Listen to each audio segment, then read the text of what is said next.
You're getting married tomorrow. But it's not the partner you chose or even the one you love. In fact, you haven't chosen at all. Your parents, or more likely, your guardians, sold you off at age 12 to secure a business deal. Your wedding night, far from being a private moment, will be a public spectacle where guests literally watch you get into bed. And if you survive the traumatic childbirth that's almost guaranteed to follow, a terrifying game of chance, congratulations. You have maybe a 50-50 chance your spouse won't beat you to death, legally. Welcome to medieval marriage, where "till death do us part" was less a romantic vow and more a realistic and often imminent timeline. Think your dating life is rough?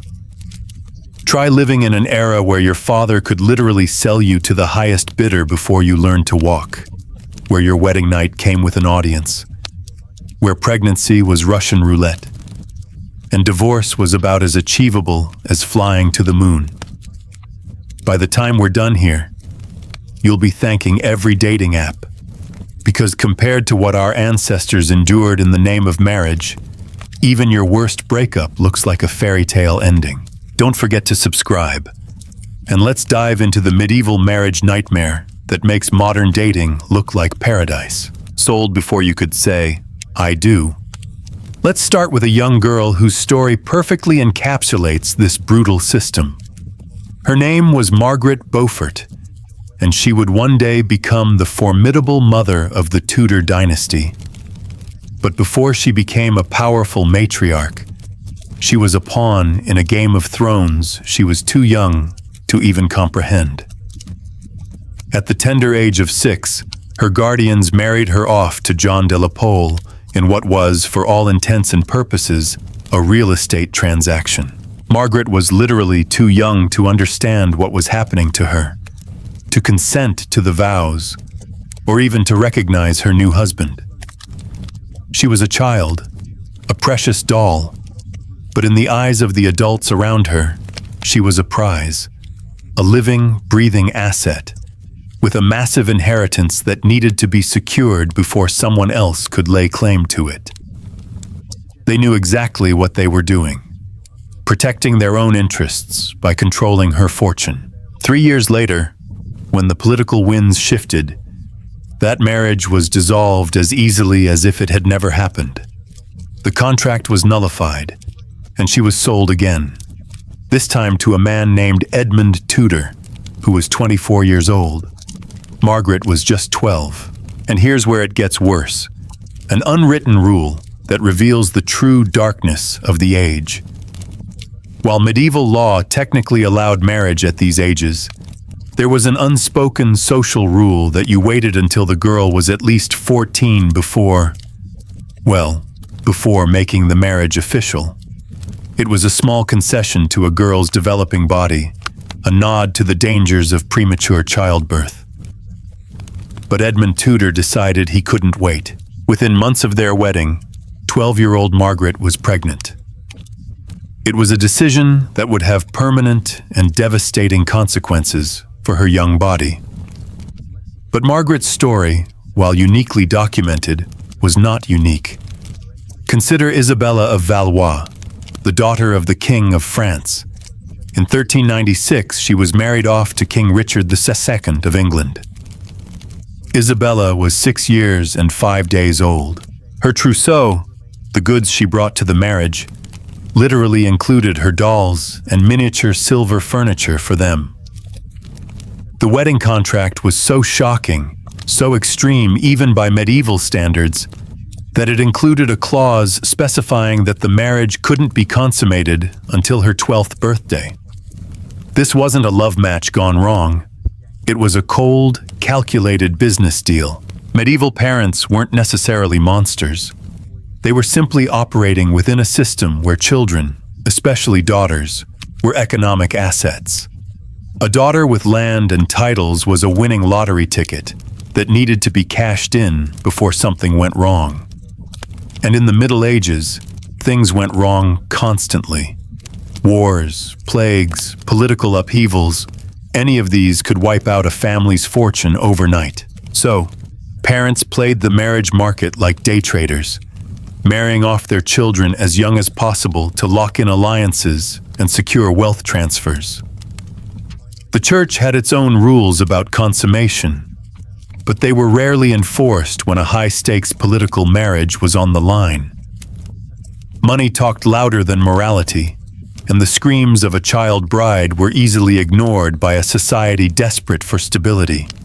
This was completely legal and socially acceptable among the upper classes. But here's the historical reality check. While these extreme cases make for shocking stories, most medieval people actually married much later. Peasants and middle-class families typically wed in their late teens or early 20s. These child marriages were primarily a rich people's problem, a consequence of having too much wealth and power to gamble with. Still, for the Margarets and Isabellas of the world, childhood ended the moment someone decided their inheritance was worth more than their innocence. And the real nightmare? This was just the beginning of their marital ordeal. These late medieval practices would eventually give way to a slightly more humane early modern period. But for Margaret's generation, they were still trapped in the darkest traditions of the medieval marriage system. Now, let's talk about what happened after you said, "I do," because the medieval wedding night came with a side of public humiliation that would make reality TV producers blush. Welcome to the bedding ceremony, a tradition so intrusive it makes modern wedding photography look respectful. Here's how it worked. After the wedding feast, which could last for hours and was often a raucous, drunken affair, your friends, family, and basically anyone who felt like watching would escort you to your bedroom. This wasn't just to drop you off. It was to actively participate in getting you ready for your wedding night. The women would take the bride to the bedchamber, strip her down, comb her hair, and put her into bed while offering helpful, and no doubt blunt, advice about what was about to happen. Meanwhile, the men would do the same for the groom. Then, they would bring him in, make sure he got into bed with his new wife, and the real fun would begin. A priest would bless the marriage bed for fertility, a grimly ironic prayer given the dangers to come. Then came the stocking throwing. Bridesmaids and groomsmen would sit on either side of the bed and throw the couple's stockings at them. A direct hit supposedly meant the thrower would be the next to marry. Think of it as medieval target practice with your underwear. A bizarre and deeply uncomfortable game. But here's where it gets truly unsettling. In many cases, especially among royalty and high nobility, witnesses would actually stick around to ensure the marriage was consummated. They wouldn't watch the act itself. Even medieval people had some boundaries, or at least bed curtains, but they would wait outside and expect evidence. The pressure was immense. Take the case of Margaret of York's wedding to Charles the Bold, Duke of Burgundy, in 1469. This was such a significant political union between England and the powerful House of Burgundy that the bedding ceremony became an elaborate affair with numerous noble guests, all chronicling every detail. The stakes couldn't have been higher. If the marriage wasn't consummated, it could be annulled, and all those carefully forged political alliances would crumble. The guests were not there to celebrate love. They were there to witness the legal and biological sealing of a deal worth millions. Before you dismiss this as just a rich person's weirdness, understand the cold, hard logic behind it. In a world where marriage was primarily a legal and economic contract, consummation was what made it official and binding. No consummation meant no valid marriage, which meant no inheritance rights, no political alliances, and most importantly, no legitimate children to inherit the family name and fortune. The ceremony varied dramatically by region and time period. In some places, it was more symbolic, with guests simply escorting the couple and leaving them with blessings. In others, Particularly in Scandinavian countries, public bedding was actually required by law to validate the marriage. Even royalty eventually grew tired of this invasion of privacy. King Charles I of England famously barred the door to his bedroom and refused to participate in the tradition. But the custom lingered for another century among various social classes, a testament to its deep roots as a public, legal ritual.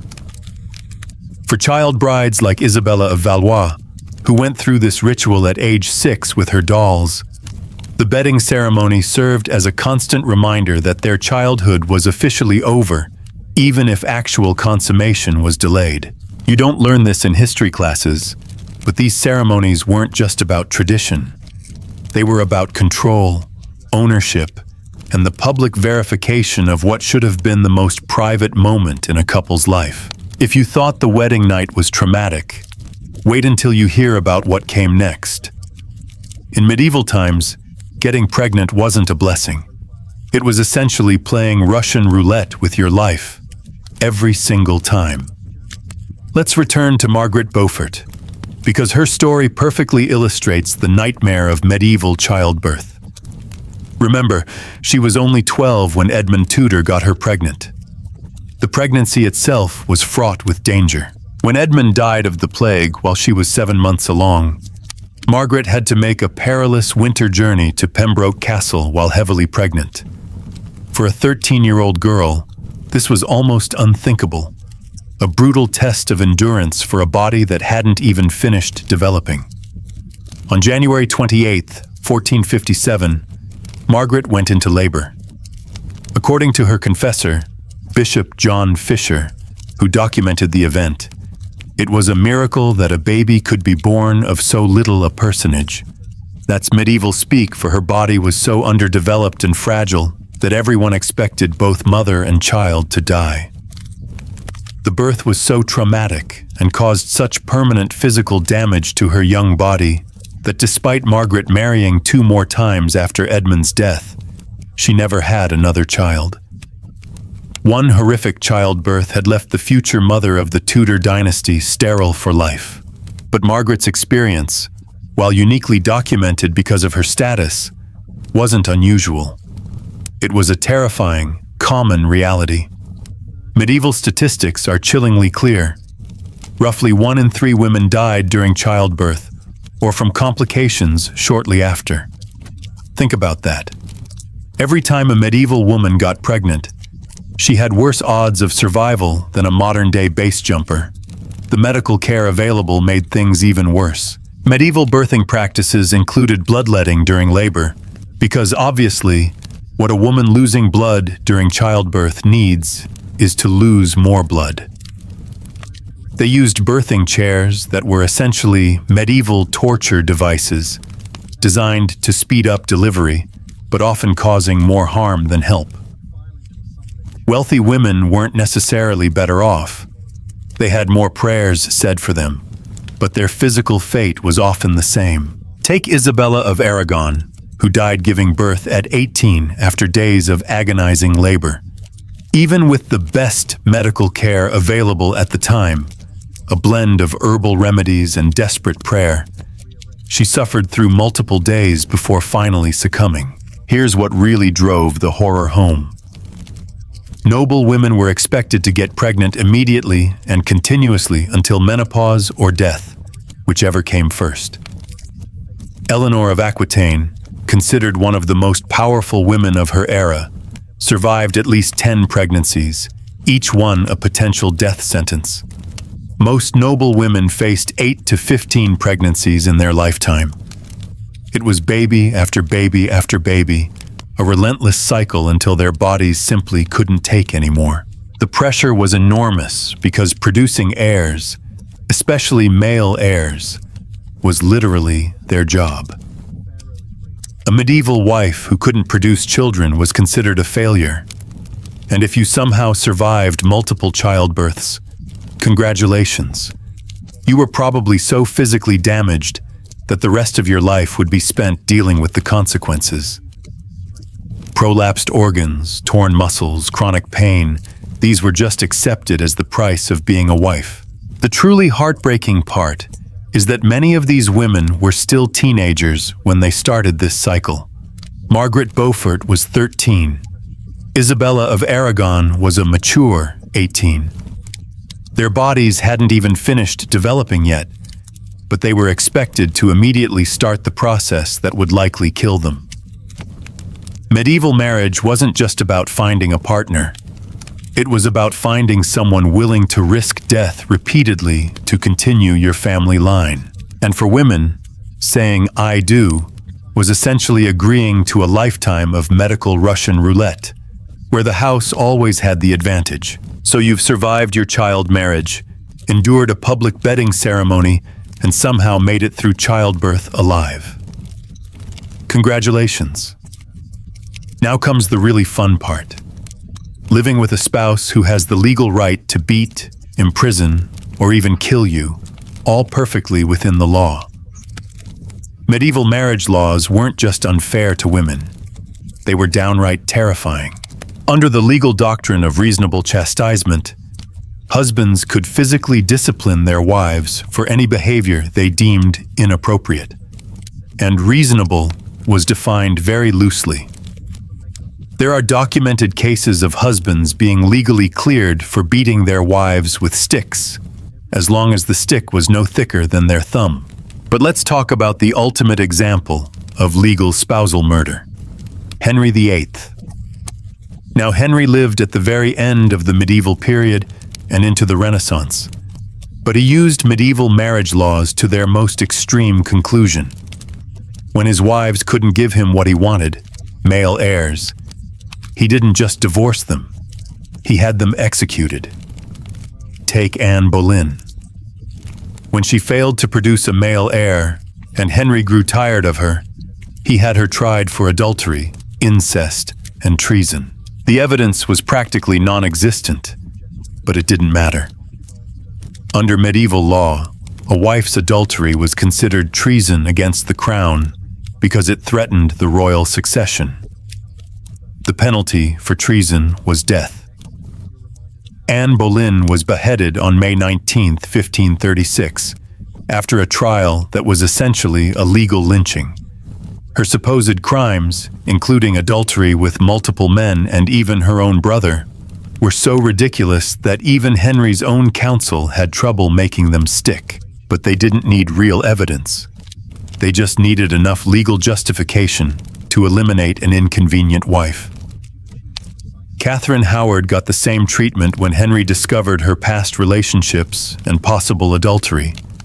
He didn't hesitate to send her to the block as well. She was probably around 19 when she was executed, barely older than a teenager. Here's the really terrifying part. This wasn't just Henry being exceptionally cruel. This was medieval marriage law working exactly as designed. A married woman had no legal identity separate from her husband. She couldn't own property, sign contracts, or even testify in court without his permission. This legal concept was known as coverture, and it meant that from the moment she said "I do," she was legally covered by her husband's identity, effectively ceasing to exist as an independent person in the eyes of the law. If he decided to lock her away in a tower for the rest of her life, that was his legal right as her husband. And if your husband decided he wanted you dead, well, there were always creative legal interpretations available. Accusations of witchcraft, adultery, or treason could be fabricated easily enough. Medieval courts weren't exactly concerned with due process when it came to inconvenient wives. The most chilling part is that many of these women knew exactly what they were walking into. They understood that marriage meant giving up all legal rights and placing their lives entirely in their husband's hands. But they had no choice. Unmarried women had even fewer options for survival. So when Henry VIII had 2 wives beheaded, he wasn't breaking medieval law. He was using it. The system was designed to give husbands absolute power over their wives, including the power of life and death. And if you couldn't give your husband what he wanted, you'd better hope he was more merciful than the law required him to be. Here's the ultimate medieval marriage plot twist. All that trauma, financial ruin, and legal oppression we've been talking about, you probably wouldn't have to endure it for very long. Because medieval marriages came with a built-in expiration date: death. The average medieval marriage lasted about 15 to 20 years, not because couples grew apart or fell out of love, but because one of them died, usually the wife, thanks to all that Russian roulette childbirth we discussed earlier. But husbands weren't exactly living to ripe old ages either, what with all the wars, plagues, and a complete lack of medical knowledge about basic hygiene. Take the Black Death, which swept through Europe in the 14th century and killed roughly 1/3 of the population. Imagine planning your daughter's elaborate dowry and political marriage alliance only to have the plague wipe out half the wedding party before the ceremony. Suddenly, all those careful financial calculations meant nothing because your prospective son-in-law was dead in a ditch. But here's where medieval practicality gets really dark. People adapted to this constant death by treating marriage like a revolving door. Remarriage wasn't just common, it was essential for survival. Widows and widowers would remarry within months, sometimes weeks, of their spouse's death. Not because they were heartless, but because being unmarried in medieval society was essentially a death sentence of its own. Some women became serial wives out of pure necessity. They'd marry, survive a few years if they were lucky, become widowed, then immediately start hunting for the next husband before their resources ran out. It was like a grim game of musical chairs, where the music could stop at any moment and leave you without support. The wealthy had it slightly better because they could afford to stay single longer, but even they felt the pressure. Noble families would arrange backup marriages for their children, literally having contingency plans for when, not if, the first spouse died. Medieval marriage contracts sometimes included clauses about what would happen when one party died. This shows how normalized death was in medieval marriage. Wedding ceremonies included prayers not just for the couple's happiness, but for their souls after death. Medieval priests would literally bless marriages while simultaneously preparing everyone for the inevitable funeral that was probably coming sooner rather than later. The constant threat of death also created some truly bizarre inheritance situations. Some women outlived 3 or 4 husbands and accumulated wealth from each one, becoming incredibly powerful in the process. Others weren't so lucky. They'd lose everything each time they were widowed and had to start over with nothing. Children from these serial marriages created incredibly complex family trees. You might have half-siblings from your mother's previous marriages, step-siblings from your father's previous marriages, and no guarantee that any of these relationships would last more than a few years before another death reshuffled the deck. The psychological impact was enormous. Medieval people couldn't afford to get too attached to their spouses because the chances of losing them were so high. Marriage was about survival and alliance building, not emotional connection, partly because emotional connection was just too risky when death was always lurking around the corner. And yet, despite all this death and trauma, people kept getting married. They kept having children, kept arranging dowries, kept going through bedding ceremonies, and facing down all the horrors we've discussed.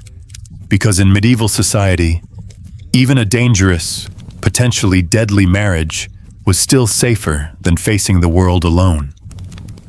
When medieval couples promised, "Till death do us part," they weren't being romantic. They were being realistic. Death was the only reliable way out of a medieval marriage, and it usually came calling much sooner than anyone hoped. So there you have it, the brutal reality of medieval marriage laid bare. Child brides sold like livestock, wedding nights turned into public spectacles, childbirth that was essentially a death sentence, husbands with legal murder rights, bankruptcy-inducing dowries, and marriages that rarely lasted long enough for the trauma to fully set in. Now, if you'll excuse me, I'm going to go appreciate the fact that I can swipe left on someone without my father negotiating a dowry payment. Because sometimes the best way to appreciate what you have is to remember just how much worse things used to be. And if this glimpse into medieval marriage nightmares has left you feeling grateful for modern love, or at least modern choices, maybe share this video with someone who needs a reminder that dating in the 21st century isn't actually the worst thing that's ever happened to romance.